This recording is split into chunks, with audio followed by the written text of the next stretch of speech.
चलो जी करते हैं फटाफट से फिर अपनी रिवीजन को स्टार्ट। तो हमने बैच अपना जून में स्टार्ट किया था, 3 चैप्टर कवर करें। तो तीनों चैप्टर जो कवर करें एक बार तो वो बता दो बेटा। चैप्टर नंबर 1 प्रिलिमिनरी आ गया था आपका, सेक्शन 1 to 2। उसके बाद आपने इनकॉर्पोरेशन पढ़ा था 3 से लेकर 22 एंड फाइनली आपने प्रोस्पेक्टस पढ़ा 23 से लेकर 42। तो ये 3 चैप्टर्स कवर किया। आते हैं जी कंपनीज एक्ट के सबसे पहले सेक्शन पर, दैट वाज सेक्शन नंबर 1। उसने आपको एक तो इस एक्ट का टाइटल दिया था बेटा। इस एक्ट का टाइटल क्या है? Companies act 2013। अगली बात इसने बताई ये पूरे के पूरे इंडिया पर करेगा अप्लाई। पर यहीं पर हमने एक बात समझी कि पार्लियामेंट ने कानून बना तो दिया था, पर इस कानून को फोर्स में लाने की पावर उसने सीजी को दी और सेंट्रल गवर्नमेंट ने धीरे धीरे करके इसके प्रावधानों को नोटिफाई किया। अगली बात हमने जानी कुछ ऐसी कंपनीज इंडिया में होती हैं जिन पर कंपनीज एक्ट के साथ साथ उनका एक स्पेशल एक्ट भी अप्लाई करता है। तो अगर कभी भी क्लैश आया वो किसकी बात मानेंगी? स्पेशल एक्ट की बात will prevail. And finally CG को एक और पावर यहां जाते जाते दे दी गई थी कि अगर सीजी चाहे किसी भी बॉडी कॉर्पोरेट के ऊपर कंपनीज एक्ट की बात अप्लाई कर सकता है। और यहीं से वर्ड बॉडी कॉर्पोरेट का मतलब आपने समझाया था। तो as per companies act body corporate define था सेक्शन 2 के क्लॉज बहुत अच्छे 11 में। और कैसे डिफाइन था? Body corporate includes a company incorporated outside India but it does not include a cooperative society या कोई ऐसी बॉडी कॉर्पोरेट जिसको सीजी करेगा नोटिफाई। क्या सीजी ने किसी को नोटिफाई किया था? Asian development bank. पर सीजी किसको बॉडी कॉर्पोरेट की डेफिनेशन से बाहर नहीं कर सकता था? कंपनी को। पर जो बॉडी कॉर्पोरेट की डेफिनेशन थी, क्या वहां पर बॉडी कॉर्पोरेट का एग्जैक्ट मीनिंग था? दैट इज एग्जॉस्टिव डेफिनेशन थी या इंक्लूसिव डेफिनेशन? Inclusive definition. फिर जी हमने वर्ड कंपनी का मतलब यहां पर जाना था। कंपनी का मीनिंग कहां डिफाइन था? सेक्शन 2 के क्लॉज 20 में। कैसे डिफाइन था? Company means a company incorporated under companies act 2013 या फिर प्रीवियस कंपनी लॉ। तो इसका इंटरप्रिटेशन ने सीखा था, हमने जाना अगर आप नए लॉ में बने हो कंपनी हो, नया कंपनीज एक्ट अप्लाई करेगा। पर अगर आप पुराने कंपनीज एक्ट में बने थे क्या उसे कंपनी माना जाएगा? यस, उस पर भी क्या कंपनीज एक्ट नया वाला अप्लाई कर जाएगा। पर अगर आप कंपनी इनकॉर्पोरेटेड आउटसाइड इंडिया हो क्या आपको कंपनीज एक्ट के लिए कंपनी माना जाता है? नहीं, कंपनीज एक्ट की बातें अप्लाई नहीं करेगी। पर अगर उस कंपनी इनकॉर्पोरेटेड आउटसाइड इंडिया ने इंडिया में प्लेस ऑफ बिजनेस खोल लिया, ऐसी कंपनी को क्या बोलोगे? Foreign company. क्या फॉरेन कंपनी हमारे लॉ के लिए कंपनी है? वो भी नहीं है। उस पर क्या पूरा कंपनी सेट अप्लाई करेगा? नहीं। पर क्या थोड़ा थोड़ा अप्लाई करना चाहिए? थोड़ी थोड़ी बातें लिखी हैं वो उस पर अप्लाई कर जाती है। फिर हमने एक एक करके कंपनी के फीचर डिस्कस करने स्टार्ट किए। कंपनी जिसे लॉ की नजर में जन्म दिया जाता है तो ये बनती है एक इनकॉर्पोरेटेड एसोसिएशन। और कौन से सेक्शन में अपनी कंपनी को इनकॉर्पोरेट करना सीखा था? साथ में। जन्म लेते ही वो नेचुरल पर्सन बनेगी या artificial? Board share holder same है या अलग अलग है? और आज के बाद कंपनी जो भी प्रॉपर्टी होल्ड करेगी शेयर होल्डर के नाम में करेगी, अपने नाम में करेगी। और किसी को स्यू करना है वो भी अपने नाम में करेगी। और शेयर होल्डर आए जाए मरे जो मर्जी करेगा, कंपनी को कोई फर्क पड़ेगा नहीं। बिकॉज कंपनी का कैसा सक्सेशन है? Perpetual succession. और मेंबर की लायबिलिटी कंपनी में कैसी होती है? लिमिटेड। हालांकि इस बात की एक्सेप्शन हो सकती है क्योंकि अगर आपने अनलिमिटेड कंपनी बना दी तब मेंबर की लायबिलिटी लिमिटेड नहीं है, या अगर कॉर्पोरेट में लिफ्ट हो गई तब भी उसकी लायबिलिटी लिमिटेड नहीं है। अगली बात कॉमन सील आज के दिन में हो चुकी है वॉलंटरी। फिर हमने ट्रांसफरेबिलिटी ऑफ शेयर का फीचर देखा। अगर आप पब्लिक कंपनी बनाते हो शेयर कैसे ट्रांसफरेबल है? और प्राइवेट कंपनी बनाइए क्या शेयर ट्रांसफरेबल है? बिल्कुल, सब्जेक्ट टू सम रेस्ट्रिक्शन। अगली बात हमने जानी हर कंपनी के काम करने का एक दायरा है जो उसके मेमोरेंडम के ऑब्जेक्ट क्लॉज में लिखा रहेगा। अगर उससे बाहर जाकर आप काम करोगे वो ट्रांजैक्शन क्या हो जाएगी? Ultra vires. And ultra vires transactions are void ab initio. And finally हमने फीचर देखा था सेपरेट मैनेजमेंट का कि कंपनी को बनाते तो मेंबर्स हैं पर उसको चलाते हैं डायरेक्टर। पर कभी कभी डायरेक्टर्स को कुछ डिसीजन लेने के लिए क्या मेंबर का अप्रूवल लेना पड़ जाता है? यस। तो बेटा कंपनीज के अंदर वैसे तो कुछ भी अगर नहीं लिखा, कंपनी के वो सारे काम करेंगे बोर्ड ऑफ डायरेक्टर। पर कभी कभी कुछ काम होते हैं मेंबर के लिए रिजर्व। मेंबर के लिए जितने भी काम आप रिजर्व करोगे उसे क्या बोला जाता था? बिजनेस। बिजनेस होते थे 2 टाइप के। कौन कौन से? ऑर्डिनरी बिजनेस या फिर स्पेशल। ऑर्डिनरी बिजनेस पूरे लॉ में कितने थे? सिर्फ 4। वरना सारे बिजनेस कैसे होते थे? स्पेशल। इन पर अप्रूवल देने के लिए मेंबर क्या पास करता था? रिजोल्यूशन। रिजोल्यूशन भी 2 टाइप के होते हैं। कौन कौन से? OR and SR. पर ऑर्डिनरी बिजनेस के लिए ओआर, स्पेशल बिजनेस के लिए एसआर। ऐसा कोई भी लॉजिक? ओआर पास माना जाएगा फेवर वाले वोट ज्यादा होंगे अगेंस्ट वाले वोट से। एसआर पास मानेंगे जब फेवर वाले वोट कम से कम 3 गुना होंगे अगेंस्ट वाले वोट के। ओआर या एसआर पास कराने के लिए या तो मेंबर की मीटिंग बुलाओगे। मेंबर की मीटिंग को क्या बोलते हैं? General meeting. या उन्हें चिट्ठी डालेंगे। मेंबर के चिट्ठी डालने को क्या बोलते हो?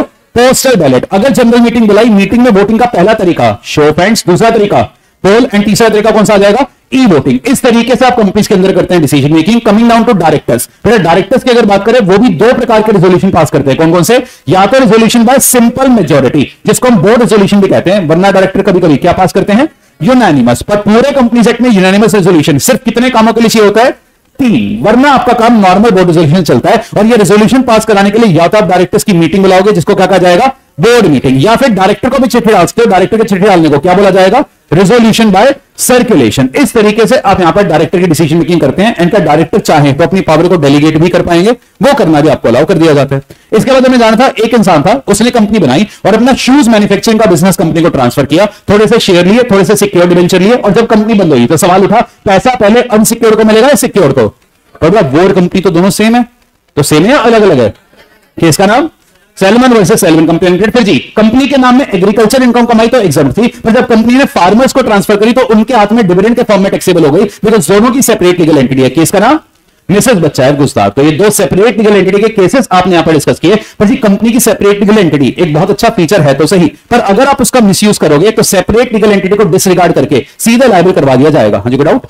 चलिए, तो डिसरिगार्ड कर दिया जाएगा। पहला केस, फॉर एग्जांपल अगर आपने 4 कंपनीज बनाकर अपनी इनकम स्प्लिट करी और टैक्स बचाने की कोशिश करी तो कॉर्पोरेट वेल्थ को लिफ्ट कर देंगे। केस का नाम सर देंशोम एंड एग्जीपेटेड। और दूसरा केस, अगर आपने कॉन्ट्रैक्ट अवॉइड करना था और आपको क्लाइंट सॉलिसिट अवे करना अलाउड नहीं था और आपने कंपनी बनाकर उसके नाम में क्लाइंट सॉलिसिट अवे करना स्टार्ट कर दिया तो भी कॉर्पोरेट वेल्थ लिफ्ट करेंगे। केस का नाम गिलफोर्ड मोटर वर्सेस हॉर्न। और कॉर्पोरेट वेल्थ लिफ्ट होती है इस टाइप के जुडिशियल प्रेसिडेंट्स में, वरना कभी कभी लॉ मेकर भी आपको इजाजत दे देता है कि कॉर्पोरेट वेल्थ को लिफ्ट करके सीधे मेंबर को लायबल करा दिया जाएगा। फिर हम एक टॉपिक पर गए थे, that was the types of the company. Types of the company depend करता है कि आप किस बेसिस पर कंपनी का क्लासिफिकेशन करते हो। अगर आप बेसिस लॉ बात करोगे तो या तो वो कंपनीज एक्ट वाली कंपनी होगी या कंपनी जैसी एंटिटी होगी जिसको स्टैट्यूटरी कॉर्पोरेशन कहा जाएगा। रजिस्ट्रेशन के आधार पर कंपनी 2 प्रकार की हो सकती है, प्राइवेट या पब्लिक। प्राइवेट कंपनी जिसे डिफाइन किया गया था सेक्शन 2 के क्लॉज 68 में। कैसे डिफाइन किया गया था? Private company means a company having a minimum paid up share capital as may be and which by its article RLP, R से क्या बना था? restricts the right to transfer its share, prohibits any invitation to the public to subscribe to its security and except in OPC limits the number of its members to 200। पर अगर joint member है कैसे count करेंगे? Single. And कुछ लोग हैं जिन्हें 200 की लिमिट में काउंट ही नहीं करते। सबसे पहला प्रेजेंट एम्प्लॉय और दूसरा पास्ट एम्प्लॉय। पर उसे शेयर कब मिलाओ? एम्प्लॉयमेंट के दौरान, और जॉब छोड़ने के बाद भी अगर उसने शेयर अपने पास रखा तो ऐसे केस में वो भी 200 की लिमिट में काउंट नहीं होगा। But what do you mean the public company as per section 2/71? Public company कौन सी होती है? जो प्राइवेट ना हो और उसकी भी मिनिमम कैपिटल उतनी होगी जितनी होगी प्रिस्क्राइब। और आज अगर कोई प्राइवेट कंपनी किसी पब्लिक कंपनी की सब्सिडरी बन जाए तो वो अपने आर्टिकल्स में प्राइवेट रहती होगी, पर लॉ की नजर में वो क्या बन जाएगी? एक डीम्ड पब्लिक कंपनी। और जो प्राइवेट कंपनी होती है वो बाय नेचर ओपीसी स्मॉल या अदर्स में जाती है। तो ओपीसी एक ऐसी प्राइवेट कंपनी को माना जाता है जिसमें कितने मेंबर होंगे? सिर्फ एक मेंबर देखने को आपको मिलेगा। एंड स्मॉल कंपनी एक ऐसी प्राइवेट कंपनी को माना जाएगा paid up share capital of which does not exceed ₹50 lakh or such higher amount as may be prescribed which shall not exceed 10 crore। Finally the prescribed limit is 4 crore and turnover of which as per the profit and loss account of the preceding financial year does not exceed 2 crore or such higher amount as may be prescribed which shall not exceed 100 crore। Finally the prescribed limit is 40। पर 3S कभी भी small नहीं होते। कौन कौन से? Subsidiary holding, section 8 and special act, इन्हें कभी भी स्मॉल कंपनी का दर्जा आप नहीं देंगे। फिर लाइबिलिटी के आधार पर कंपनी 3 प्रकार की होती है, लिमिटेड बाय शेयर, गारंटी या फिर अनलिमिटेड। लिमिटेड बाय शेयर में मेंबर की लाइबिलिटी कैसी होगी? लिमिटेड। और कहां तक लिमिटेड होगी? Amount unpaid if any on the share. अगर आपने बनाई लिमिटेड बाय गारंटी, यहां भी लायबिलिटी लिमिटेड है up to the guarantee amount जो मेंबर कब ला कर देगा? वाइंडिंग अप में। एंड फाइनली अगर आपने अनलिमिटेड कंपनी बनाई है वहां पर मेंबर की लायबिलिटी पर कोई भी लिमिट नहीं होती, जितना लॉस होगा मेंबर को लाकर देना होगा। पर क्या कंपनी का क्रेडिटर मेंबर पर सीधे केस फाइल कर पाएगा? नहीं, आपको वाया कंपनी जाकर केस फाइल करना है। फिर कंट्रोल के आधार पर कंपनी 3 प्रकार की होती है, होल्डिंग, सब्सिडरी, एसोसिएट। सबसे पहले हमने वर्ड सब्सिडरी कंपनी का मतलब सीखा था एज पर सेक्शन 2 क्लॉज। मेरे को बहुत मस्त याद हो रहा है, बहुत बढ़िया, मजा आ रहा है मेरे को, याद होता जा रहा है मेरे को। अपने लिए कर रहा हूं ना मैं सर, नालायकों।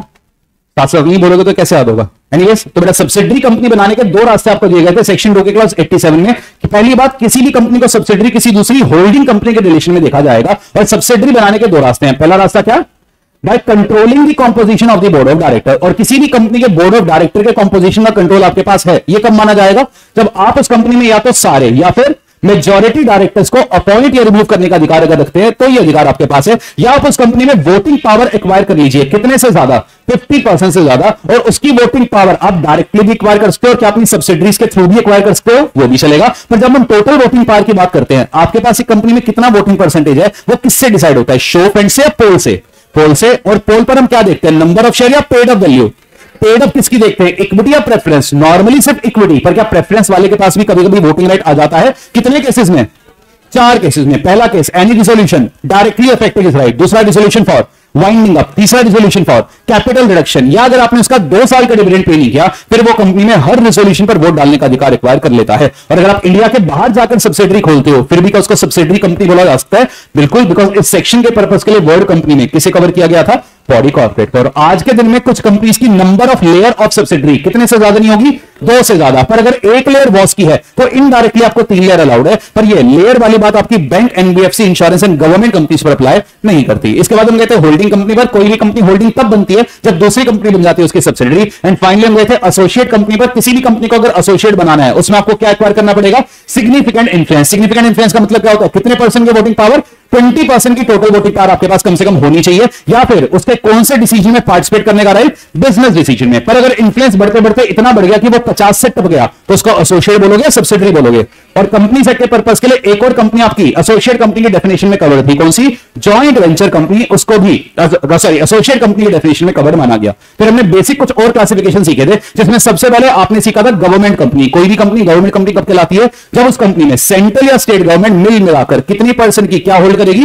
एटलीस्ट 51% की पेड अप कैपिटल होल्ड करेगी। पर अगर उस कंपनी ने डीवीआर वाला शेयर इशू कर रखा है तो पेड अप कैपिटल की जगह हम क्या देखेंगे? Total voting power. पर किसी भी कंपनी को गवर्नमेंट कंपनी बनाने का एक और रास्ता होता था, अगर आप उस गवर्नमेंट कंपनी की क्या बन जाओगे?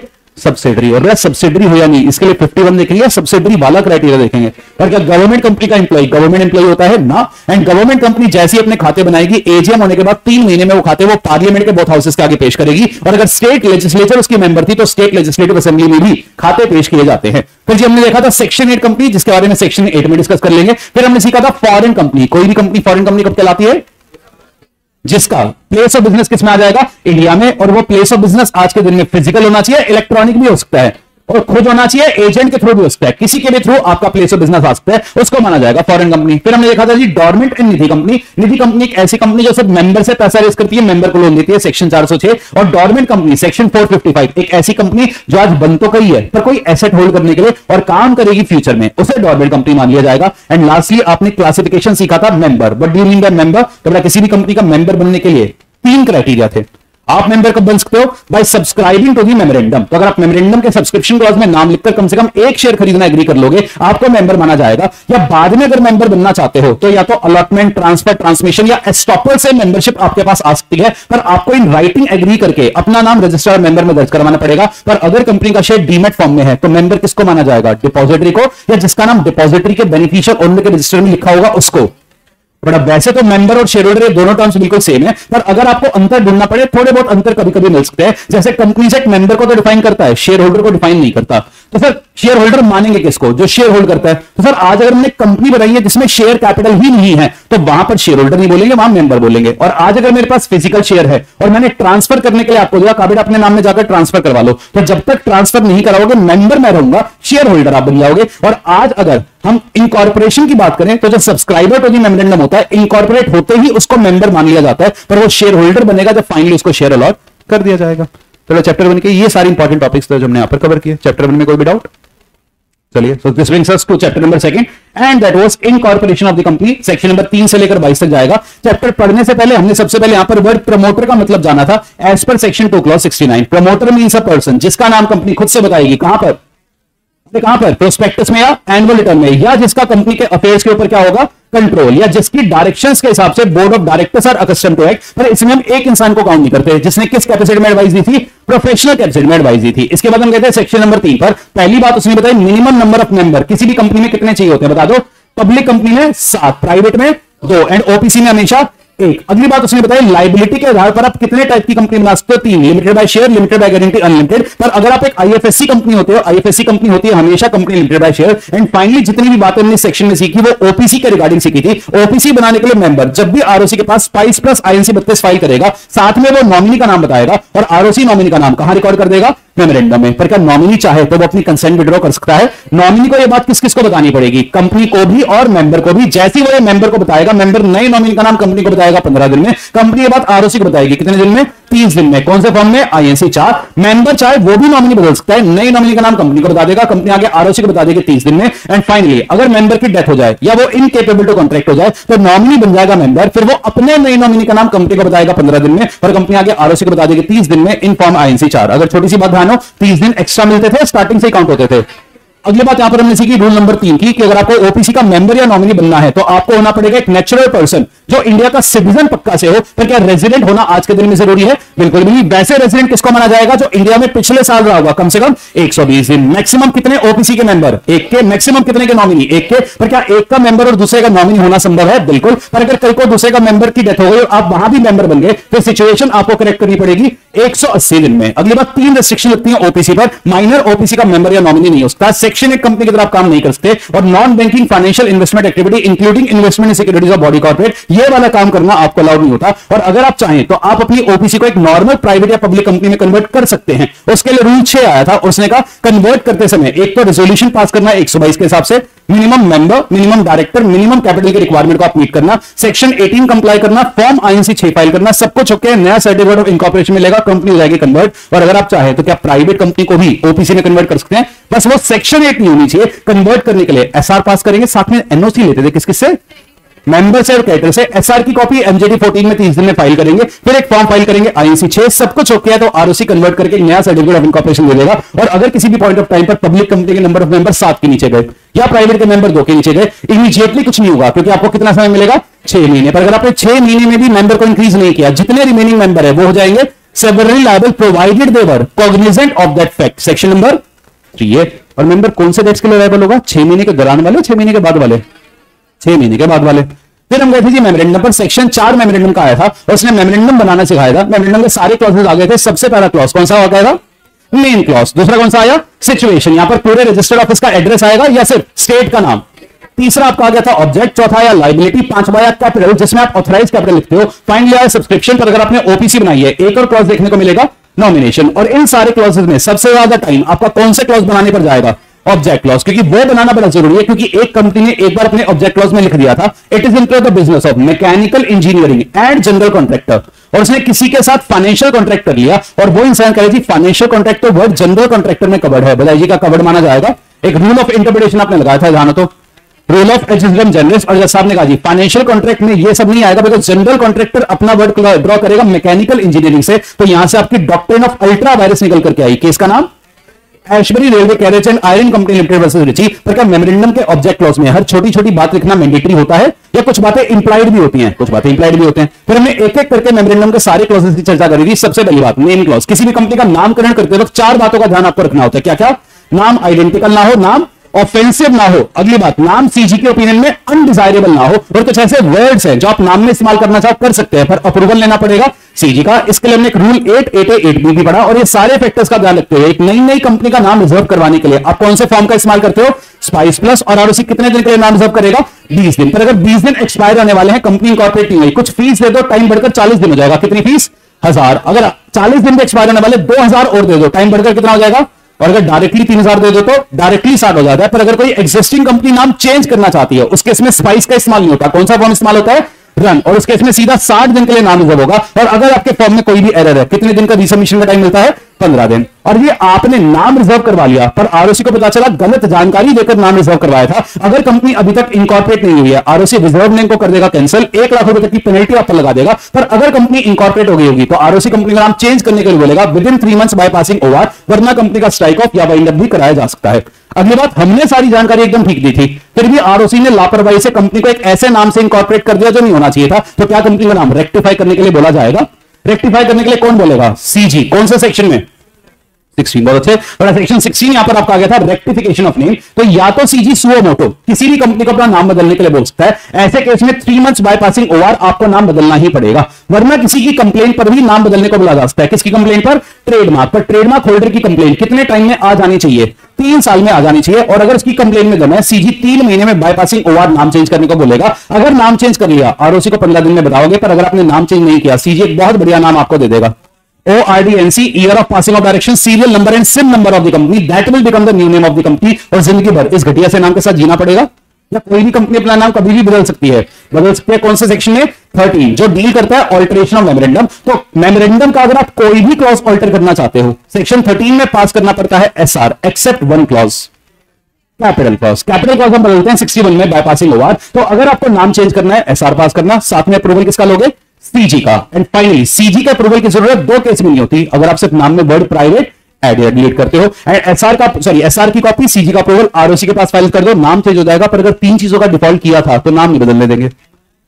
Annual return, financial statement, deposit, debenture, उनके ब्याज का अगर आपने डिफॉल्ट किया है तो नाम चेंज करना अलाउड नहीं होगा। अगला आया आपका सिचुएशन क्लॉज, क्योंकि हर कंपनी का एक रजिस्टर्ड ऑफिस होना अनिवार्य है और इनकॉर्पोरेट होते ही कितने दिन के अंदर रजिस्टर्ड ऑफिस एस्टैब्लिश करना होगा, 30 दिन के अंदर अंदर, और उसका वेरिफिकेशन भी आपको आरओसी के पास फाइल करना है। वेरिफिकेशन अगर आपने फाइल नहीं किया तो आपकी कंपनी का नाम यहां पर स्ट्राइक आउट भी उस पर। अगली बात हमने लेबलिंग की पढ़ी, कौन कौन से डॉक्यूमेंट पर कौन सा नाम लिखना है, और अगर कभी भी नाम बदला तो नए नाम के साथ पुराना नाम कितने साल तक लिखते रहोगे, 2 साल। और अगर आप 1% कंपनी हो तो नाम के नीचे ब्रैकेट में ओपीसी भी आपको मेंशन करना पड़ेगा। और रजिस्टर्ड ऑफिस आप अगर चाहे तो शिफ्ट भी कर सकते हैं। अगर विद इन सिटी भी रजिस्टर्ड ऑफिस चेंज करोगे उसके लिए क्या चाहिए होता था, बोर्ड रिजोल्यूशन। आउटसाइड सिटी भी जाओगे, बोर्ड रिजोल्यूशन के साथ साथ क्या चाहिए था, एसआर। पर अगर आपका स्टेट सेम है और आरओसी बदल रहा है तो आरओसी के सीनियर से भी पूछ लेना, तो किसका अप्रूवल चाहिएगा, आरडी। आरडी के पास अप्रूवल मांगने जाओगे, 30 दिन में अप्रूवल देगा, जिसकी कॉपी आरओसी के पास फाइल करोगे 60 दिन में, और आरओसी फिर 30 दिन में सर्टिफाई कर कहेगा मुबारक और रजिस्टर्ड ऑफिस चेंज हुआ, और वो बन जाएगा कंक्लूसिव एविडेंस। पर अगर रजिस्टर्ड ऑफिस का स्टेट बदल रहा है, उसका आंसर सेक्शन 12 में क्यों नहीं था,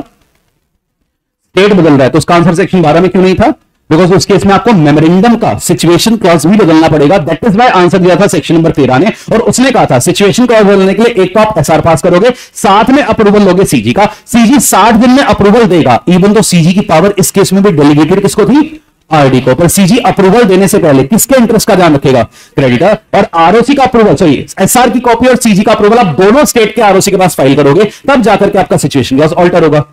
ऑब्जेक्ट क्लॉज नॉर्मली बदलने के लिए बस क्या चाहिए होता है, एसआर। अगर पब्लिक से पैसा रेज किया था, पैसा न्यूट्रलाइज है, डिफरेंट ऑब्जेक्ट में लगाना चाहते हो तो एसआर की कॉपी आपको पब्लिश करनी पड़ेगी 2 न्यूज़पेपर में, साथ में वेबसाइट पर अपलोड करना, और जितने भी डिसेंटिंग शेयर होल्डर है उन्हें क्या दिया जाएगा, एग्जिट ऑफर। तो जी सेक्शन 4 मेमोरेंडम का आया, उसके बाद हम गए थे आर्टिकल पर। आर्टिकल का सेक्शन नंबर कौन सा आ गया था, 5। तो जी हर कंपनी को अपने आर्टिकल बनाना भी मैंडेटरी होता है, जिसमें आप internal regulation for the management लिखते हो। पर आपको ज्यादा दिक्कत ना है तो लॉ मेकर ने मॉडल आर्टिकल तैयार कर दिए थे, पर मॉडल आर्टिकल को मानना है या नहीं मानना आपकी मर्जी है। पर अगर आपने मॉडल आर्टिकल की कोई भी बात ना तो स्पेसिफिकली एक्सक्लूड करी, ना ही मॉडिफाई कर लिखी, तो क्या वो आपकी कंपनी के आर्टिकल्स में ऑटोमेटिकली कवर मान लिया जाएगा, बिल्कुल। और अगर आप चाहे तो आज के दिन में आपकी कंपनी के आर्टिकल में प्रोविजन फॉर एंट्रेंचमेंट भी आ सकता है। एंट्रेंचमेंट क्या होता है, नॉर्मल आर्टिकल ऑल्टर करने के लिए आपको चाहिए होता है एसआर, पर अगर आप चाहे तो आप आर्टिकल को ऑल्टर करना और मुश्किल बना सकते हैं, उसी को एंट्रेंचमेंट कहा जाता है। एंट्रेंचमेंट वाली बात या तो आप इनकॉर्पोरेशन के वक्त ही लिख दो, अगर बाद में लिखना चाहते हो तो पब्लिक कंपनी के केस में पास करना पड़ेगा एसआर, और प्राइवेट कंपनी के केस में सारे मेंबर का अप्रूवल आपको लेना पड़ेगा। और जब भी एंट्रेंचमेंट की बात लिखोगे 30 दिन के अंदर आरओसी को आपको नोटिस देकर ये बात बतानी है। और फिर एक कंपनी है, उसके आर्टिकल में साफ साफ लिखा था कि उधार पर पैसा चाहिए तो 2 डायरेक्टर के साइन लगेंगे, फिर भी एक बैंकर ने सिर्फ एक डायरेक्टर के साइन देखकर पैसा दे दिया, और बैंकर कह रहे मुझे क्या पता मेमोरेंडम आर्टिकल में जो मर्जी लिखा हो, क्या बैंकर ये बात बोल पाएगा, नहीं। क्या उसे मेमोरेंडम और आर्टिकल का कंस्ट्रक्टिव नोटिस माना जाएगा। ग्रिफिथ वर्सेस पेज का केस यहां पर आ गया था। फिर हमने देखा एक कंपनी का आर्टिकल लिखा था, 2 डायरेक्टर के साइन तो लगेंगे, पर वो पहले मेंबर से अप्रूवल लेकर आएंगे। बैंकर ने सिर्फ 2 डायरेक्टर के साइन देखकर पैसा दे दिया, ये सोचते हुए कि डायरेक्टर ने इंटरनली मेंबर से अप्रूवल ले लिया होगा। क्या बैंकर इस केस में पैसा रिकवर कर पाएगा, बिल्कुल, बिकॉज बिहाइंड द डोर जाकर एक छोटी छोटी बात आपको चेक करना जरूरी नहीं होता। Doctrine of indoor management, case का नाम रॉयल ब्रिटिश बैंक वर्सेस सरक्वान, और ये प्रोटेक्ट करती है आउटसाइडर्स को, पर हमेशा प्रोटेक्ट नहीं कर पाएगी, बिकॉज इसकी भी कुछ एक्सेप्शन है। फॉर एग्जांपल, लोन देने वाला इंसान खुद ही एक डायरेक्टर था, तो क्या वो ये बात बोल पाएगा मुझे क्या पता ओआरएसआर पास हुआ है, नहीं, क्योंकि आपको थी नॉलेज ऑफ इरेगुलरिटी। केस का नाम हार्वर्ड वर्सेस पेटेंट आइवरी। अगला, अगर जाली दस्तखत करोगे, फॉर्जरी में कभी भी इंडोर मैनेजमेंट का बेनिफिट नहीं मिलता। रोबेन वर्सेस ग्रेट फिंगर कंसोलिडेटेड, और कंपनी के नाम का चेक अगर डायरेक्टर पर्सनल अकाउंट में क्रेडिट कर जाए तो ऐसे केस में भी बैंकर ये नहीं कह सकता मुझे क्या पता, तो आपकी नेग्लिजेंस है। तो नेग्लिजेंस के केस में भी इंडोर मैनेजमेंट का बेनिफिट नहीं मिलेगा। Underwood versus bank of Liverpool. And finally, ultra vires या इलीगल ट्रांजैक्शन के लिए भी इंडोर मैनेजमेंट का बेनिफिट नहीं मिलता। और अगर आर्टिकल्स ऑल्टर करने हो, कहां जाना पड़ेगा, सेक्शन नंबर 14 में। और 14 में क्या चाहिएगा उसके लिए, एसआर। और जी अगर एंट्रेंच थे, एंट्रेंचमेंट की रिक्वायरमेंट को पूरा करना। और एक केस था जहां सीजी का अप्रूवल लेना पड़ता था, प्राइवेट टू पब्लिक या public to private, private to public या public to private, public to private, because public से प्राइवेट बनोगे तो लॉ के और ज्यादा फायदे आपको उठाने, तो ऐसे केस में पहले सीजी का अप्रूवल आपको लेना पड़ेगा। जैसे ही आर्टिकल ऑल्टर होंगे 15 दिन में आरओसी को बताओगे और आपके आर्टिकल ऑल्टर हो जाएंगे। और जब भी मेमोरेंडम या आर्टिकल को ऑल्टर करोगे, किसी को भी कोई पुरानी कॉपी सर्कुलेट करनी पड़ेगी या सारी पुरानी कॉपीज अपडेट करनी पड़ेगी। तो हर कॉपी में आपको ऑल्टरेशन रिकॉर्ड करना है। और क्या किसी भी कंपनी के मेंबर के पास इतना अधिकार है कि अपनी कंपनी से मेमोरेंडम और आर्टिकल की कॉपी डिमांड कर पाए, बिल्कुल, सेक्शन 17 में। और कंपनी कितने दिन में फर्निश करेगी, 7 दिन के अंदर आपको वो कॉपी फर्निश करी जाएगी। और क्या किसी भी मेमोरेंडम, आर्टिकल, एग्रीमेंट, रेजोल्यूशन में लिखकर आप एक्ट की बातों को ओवरराइड कर सकते हो, नहीं जी। एक्ट की अथॉरिटी सबसे बड़ी, पर एक्ट को ओवरराइड आप एक केस में कर सकते हो। किस केस में, अगर एक्ट ही उसकी इजाजत दे दे, सेक्शन नंबर 6 में। फाइनली हमने कंपनी को इंकॉर्पोरेट करना सीखा था सेक्शन नंबर 7 में, और कंपनी इंकॉर्पोरेट करने के लिए एक फॉर्म फाइल होता है स्पाइस प्लस INC 32, साथ में जाते कुछ डॉक्यूमेंट, उनके लिए एक निमोनिक हमने बनाया था मैड आप, एम से क्या बन गया था मेमोरेंडम, ए से आर्टिकल, डी से पहली डिक्लेरेशन प्रोफेशनल ने दी थी कि सारा कंपनी सेटअप ने कंप्लाई किया हुआ है, और एक और डिक्लेरेशन गई थी जो किसने दी थी, सब्सक्राइबर और फर्स्ट डायरेक्टर ने, कि वो कभी भी पिछले 5 साल में कन्विक्ट नहीं हुए। फिर एड्रेस फॉर कॉरेस्पॉन्डेंस आएगा जब तक रजिस्टर्ड ऑफिस एस्टेब्लिश नहीं होगा, और पर्टिकुलर किस चीज के फाइल होंगे, सब्सक्राइबर के, फर्स्ट डायरेक्टर के एंड फर्स्ट डायरेक्टर का किसी और कंपनी में अगर इंटरेस्ट है वो डॉक्यूमेंट भी फाइल करेंगे। ये सारे डॉक्यूमेंट फाइल करने के बाद अगर ओके हैं तो ROC चेक करके आपको क्या दे देगा, सर्टिफिकेट ऑफ इनकॉर्पोरेशन, जो होगा कंक्लूसिव एविडेंस, वो आएगा INC 11 में, और उस पर कंपनी का सिन नंबर भी मेंशन होगा जो कितने डिजिट्स का होता था, 21 डिजिट्स का अल्फान्यूमेरिक कोड, और इनकॉर्पोरेशन के जितने भी डॉक्यूमेंट्स हैं आप प्रिजर्व करते हो परमानेंटली, और अगर गलत जानकारी देकर कंपनी इनकॉर्पोरेट कराते हो 447 में लायबल तो हो, पर साथ ही साथ NCLT उस कंपनी के अगेंस्ट कुछ एक्शन ले पाएगा। क्या एक्शन ले पाएगा, वाइंड अप कर सकता है, स्ट्राइक ऑफ कर सकता है, मैनेजमेंट चेंज कर देगा, आर्टिकल चेंज कर देगा, कॉर्पोरेट विल लिफ्ट करके मेंबर को लायबल कर देगा, जो मर्जी ऑर्डर NCLT को ठीक लगे वो पास कर सकता है।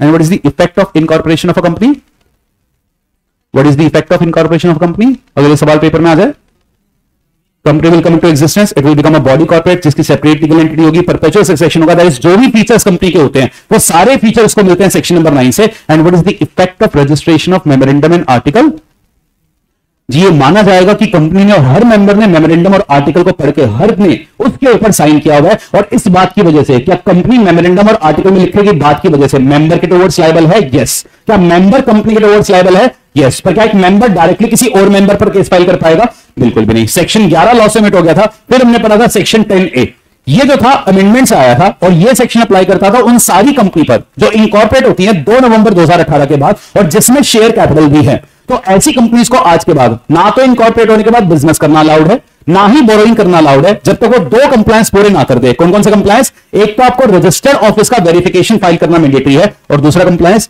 कंपनी का कोई भी एक डायरेक्टर ROC के पास 180 दिन में एक डिक्लेरेशन फाइल करके क्या बताएगा, ROC मेरे जितने भी सब्सक्राइबर ने मेमोरेंडम में जितने भी शेयर खरीदना एग्री किया था उन पर सारा पैसा उसने पे कर दिया है। अरे बन रही कुछ बात। इसके बाद हम चले गए थे भाई सेक्शन 8 पर। सेक्शन 8 किस चीज का था, सेक्शन 8 कंपनी, बड़ा सेक्शन 8 कंपनी क्या प्रॉफिट कमा सकती है, बिल्कुल कमा सकती है, बस उन प्रॉफिट्स को डिविडेंड के फॉर्म में नहीं बांट पाएगी। तो फिर उन प्रॉफिट्स का करेगी क्या, अपने चैरिटेबल ऑब्जेक्ट को प्रमोट करने के लिए इस्तेमाल करेगी। और आप एक नई कंपनी सेक्शन 8 की तरह बना सकते हो, चाहो तो एग्जिस्टिंग कंपनी को भी कन्वर्ट कर सकते हो। जब भी आप सेक्शन 8 कंपनी बनाओगे उसके नाम में लिमिटेड या प्राइवेट लिमिटेड नहीं आता, फर्म उसकी मेंबर हो सकती है, और यहां पर उसे CG से एक लाइसेंस लेना पड़ता है, जिसके लिए उसे लाइसेंस कंपनी ने कह दिया जाता है।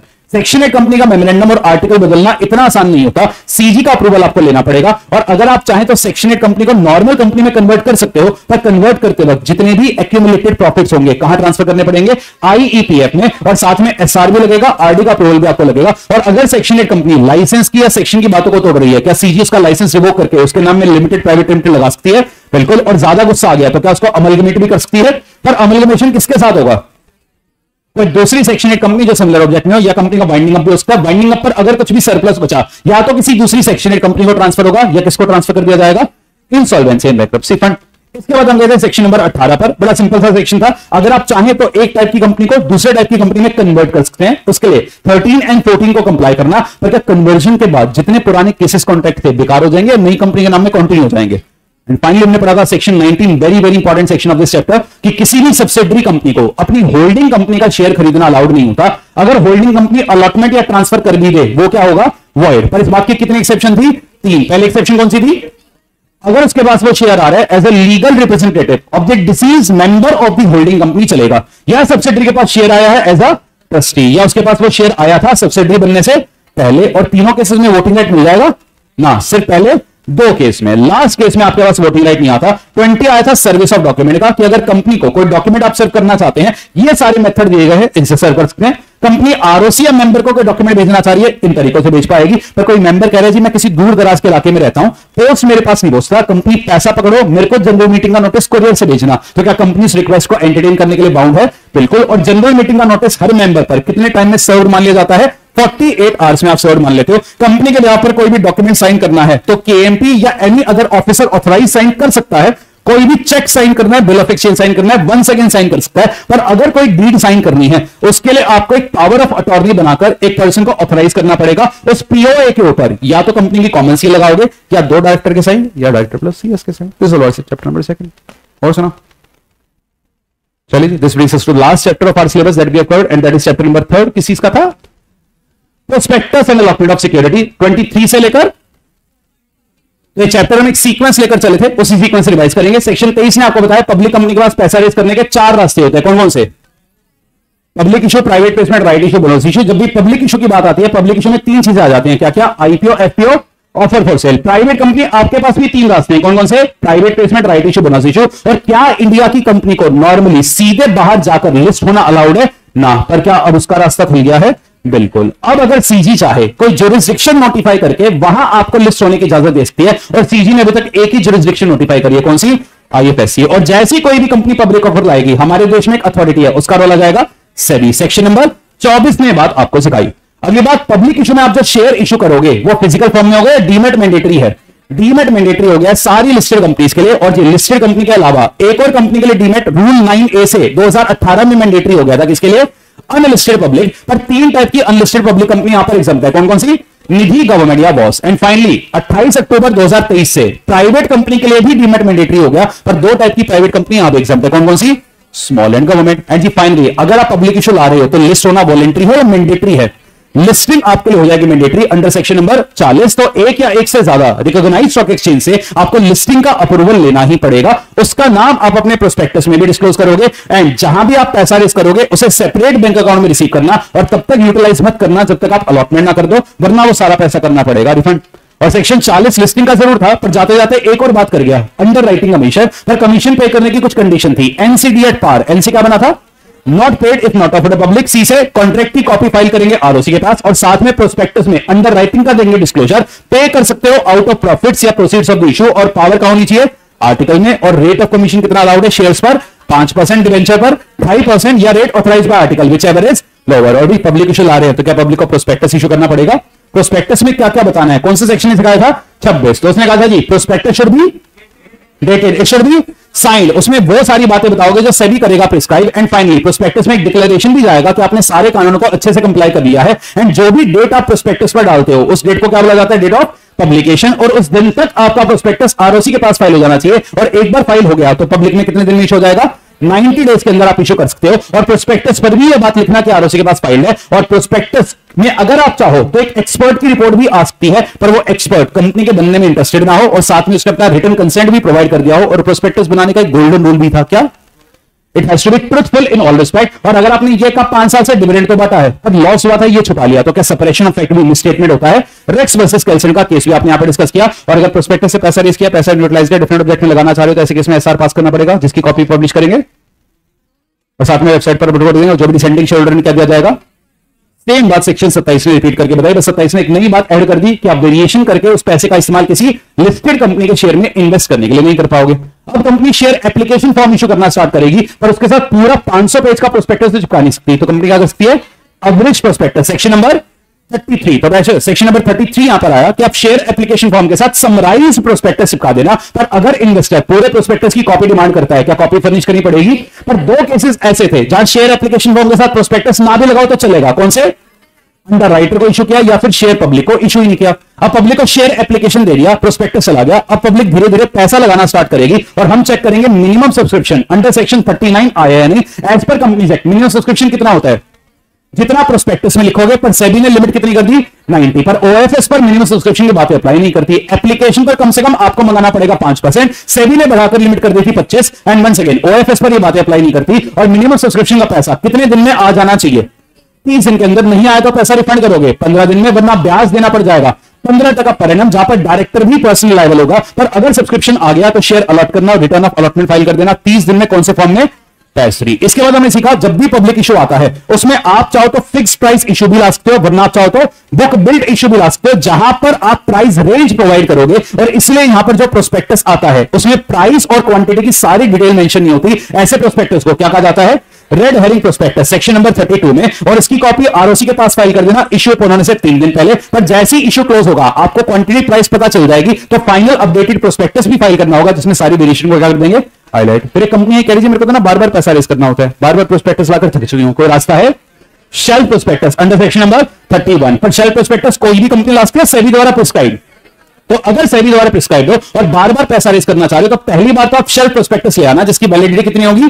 1 साल। फिर अगले 1 साल तक जब तक आप पैसा रेस करोगे आपको प्रोस्पेक्टस तो नहीं लाना, पर चेंजेस बताने के लिए क्या लाना पड़ेगा, और जो भी information memorandum plus shelf prospectus है उसे ही कंपनी का प्रोस्पेक्टस मान लिया जाएगा। इसके बाद हमने प्रोस्पेक्टस वर्ड का मतलब जाना था, जिसमें नॉर्मल प्रोस्पेक्टस भी आता है, शेल्फ प्रोस्पेक्टस भी आता है, रेड हेरिंग भी आता है, और किसी नोटिस सर्कुलर एडवर्टाइजमेंट से पैसा रेस करोगे उसको भी प्रोस्पेक्टस मान लिया जाएगा। पर अगर आप प्रोस्पेक्टस को ही एडवर्टाइज करना चाहो तो क्या प्रोस्पेक्टस को एडवर्टाइज किया जा सकता है? सेक्शन 30 ने आपको सिखाया, प्लस एडवर्टाइजमेंट में यह सारी बातें आप डिस्क्लोज कर देना। इसके बाद हमने सीखा था section number 28 offer for sale का। उसमें बताया कि ऑफर फॉर सेल एक ऐसा रास्ता होता है जहां कंपनी प्रोस्पेक्टस भी लाती है, पब्लिक को शेयर भी मिलता है, पर वो शेयर कंपनी का नया शेयर नहीं होता। फिर सर किसका शेयर होता है? एग्जिस्टिंग मेंबर का शेयर कंपनी पब्लिक को बिकवाती है, पर यहां पर कंपनी जो भी खर्चा करेगी ये सारा खर्चा कौन रिइंबर्स कर देगा? एग्जिस्टिंग मेंबर को। जिस भी डॉक्यूमेंट से कंपनी शेयर पब्लिक को बिकवाएगी उस डॉक्यूमेंट को क्या मान लिया जाएगा? प्रोस्पेक्टस। तो ये सारी बातें आपने देखी। और कंपनीज एक्ट की minimum subscription, minimum application value, statement of utilisation of fund, या कोई भी और बात जो आपको लगता है आप कंप्लाई नहीं कर पाओगे, ओएफएस के केस में हो जाती है एग्जाम। फिर लास्टली हमने केस देखा कि कंपनी ने एक चालाकी दिखाई, उसने एक इशू हाउस को हायर किया, उसे अपने शेयर प्राइवेट प्लेसमेंट कर दिए, और इशू हाउस ने धीरे धीरे करके पब्लिक को ये शेयर बेच दिए। तो जिस भी डॉक्यूमेंट से शेयर सेल किए होंगे उसे क्या मान लिया जाएगा?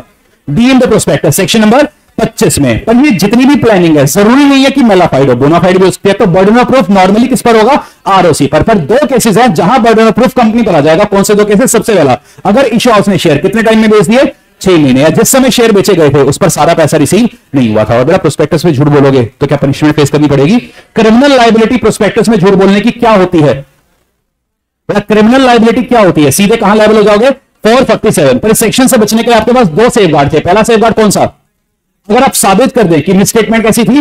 इमैटेरियल, या आपके पास क्या था? कोई रीजनेबल ग्राउंड। और जी जिस पब्लिक का नुकसान किया, उसके नुकसान की भरपाई भी करनी पड़ेगी। तो 35 आएगा सिविल लायबिलिटी का। और लॉस किसका होना चाहिए? सब्सक्राइबर का। अगर आपने सेकेंडरी मार्केट से शेयर खरीदा था तब क्या आपको लॉस मिल पाएगा? ना, पीक वर्सेस करने का केस आया। पर अगर आप सब्सक्राइबर है तो बिल्कुल आपके लॉस की भरपाई होगी। और लॉस की भरपाई कौन करेगी? Company, director, propose director, promoter, हर पर्सन जिसने प्रोस्पेक्टस इशू करना ऑथराइज किया था, साथ में expert, they will be liable to reimburse share money. और उनकी लायबिलिटी पर कोई लिमिट भी यहां पर नहीं रहेगी। पर इस सेक्शन से बचने के भी 3 सेफगार्ड थे। पहला, प्रपोज डायरेक्टर का सेफगार्ड था कि अगर आपने डायरेक्टर बनने के लिए कंसेंट दिया था पर प्रोस्पेक्टस आने से पहले ही कंसेंट क्या कर लिया? विड्रॉ। अगली बात, प्रोस्पेक्टस आपकी नॉलेज के बिना आया, जैसे आपको पता चला आपने क्या दे दिया? Public notice. या आपने जो बात प्रोस्पेक्टस में लिखी थी वो एक एक्सपर्ट की रिपोर्ट से उठाकर कॉपी पेस्ट कर लिखी थी, एक्सपर्ट पर पूरा भरोसा था, उसने रिटन कंसेंट भी दिया था और कंसेंट कभी विड्रॉ भी नहीं किया था। तो ऐसे केस में भी आप यहां पर बच जाएंगे। और अगर मैं आपसे कहूं बेटा 5 शेयर खरीद लो, और ये बात बोलने के लिए कंपनी से पैसा मैंने लिया था और मैंने आपको इंड्यूस किया, तो क्या मैं भी लायबल होना चाहिए? सीधे लायबल हो जाऊंगा। सेक्शन 447 ने 36 ने बात आपको सिखाई। और अगर आप किसी और के नाम का शेयर गलत तरीके से हथियाने की कोशिश करोगे और इंपर्सनेशन करते हुए उसका शेयर लेने की कोशिश करोगे, सीधा लायबल हो जाओगे 447। सारे शेयर को जब्त कर लिया जाएगा और जब्त करके आईपीएफ में ट्रांसफर कर देंगे। एंड यहां पर फाइनली हमने देखा section number 37 class action suit का, कि अगर पब्लिक एट लार्ज का आईपीओ में झूठ बोलने से नुकसान हुआ है, क्या हर पब्लिक के इंसान को अलग अलग केस फाइल करने की जरूरत है, या किसी को ऑथराइज करके उससे भी केस लड़वा सकते हो? उससे भी हम यहां पर केस लड़वा पाओगे। एंड फाइनली हम चले गए थे सेक्शन नंबर 41, किस चीज का था? जीडीआर।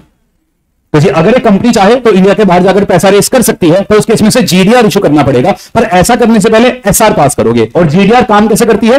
इंडियन कंपनी अपने शेयर इशू करेगी ओवरसीज डिपॉजिटरी को, वो उसके बदले में जीडीआर इशू करके पैसा लाकर आपको देगा। पर वो शेयर की कस्टडी कहां रखवाई जाएगी? इंडिया में डोमेस्टिक कस्टोडियन बैंक के पास। जीडीआर लाने से पहले एक तो बोर्ड रेजोल्यूशन पास करना, साथ में एसआर पास करना। जीडीआर इशू करोगे ओवरसीज डिपॉजिटरी के नाम में, पर कस्टडी इंडिया में रहेगी। कंपनी साथ में जीडीआर की स्कीम और आरबीआई की बातें कंप्लाई करेगी। और एक प्रोफेशनल से आपको कंप्लायंस रिपोर्ट लेनी पड़ेगी कि आपने जीडीआर के इशू की सारी कंप्लायंस कर ली है। And this brings us to the last section 42। किस चीज का था? प्राइवेट प्लेसमेंट का मतलब क्या है? कुछ गिने चुने आइडेंटिफाइड लोगों से पैसा रेस करना।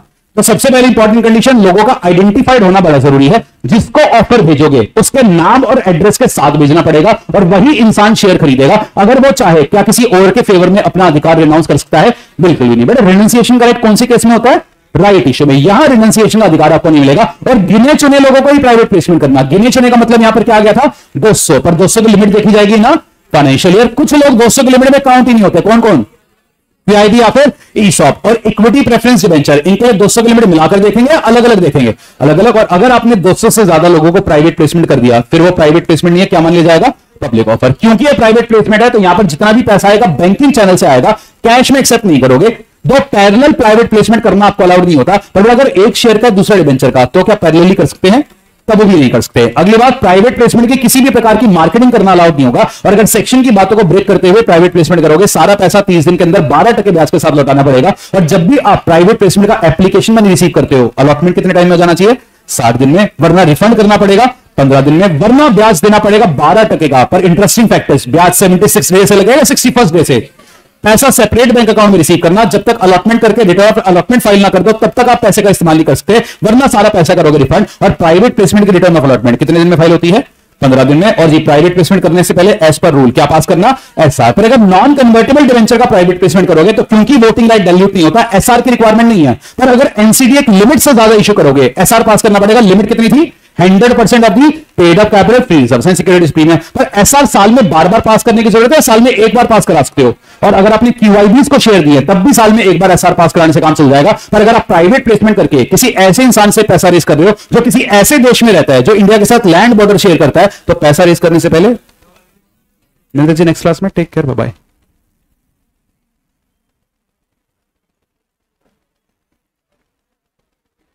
कल आपका टेस्ट होगा बेटे इस चैप्टर का, टेस्ट आप लोग सॉल्व कर लेना। इतनी एक्सपेक्टेशन मेरे से आपसे रहेगी कि जो टेस्ट हो रहे हैं बेटा वो साथ साथ सॉल्व करते चलोगे। और 3 चैप्टर लगभग हम क्लास में 40 मिनट में रिवाइज कर पाए। अगर हम क्लास में 40 मिनट में रिवाइज कर पा रहे हैं, अगर आप घर पर 2-3 घंटे लगाकर डेडिकेटेडली पढ़ाई करो तो बेटा आप भी रिवाइज कर सकते हो। तो 40 मिनट्स अगर हो रहे हैं, और वो आपको करना पड़ेगा, बिकॉज पेपर वाले दिन आपको, अगर आप 2 ग्रुप लिखते हो तो बेटा हार्डली आपको 10-12 घंटे मिलता है पूरा सिलेबस रिवाइज करने के। सिंगल ग्रुप लिखते हो तब भी 1.5 दिन मिलता, उससे ज्यादा नहीं। और 1.5 दिन में आपको इस सारी किताबों का सारा कंटेंट अपने माइंड में कंपाइल करना होता है। तो अगर अभी नहीं करोगे तो पेपर के समय नहीं कर पाओगे। तो इसलिए उसकी प्रैक्टिस भी साथ साथ करते हुए चलना। तो कल आपका टेस्ट है, कल कोई क्लास नहीं रहेगी। मंडे ऑनवर्ड्स हम अपना एक नया टॉपिक स्टार्ट करेंगे। तब तक के लिए टेक केयर, बाय।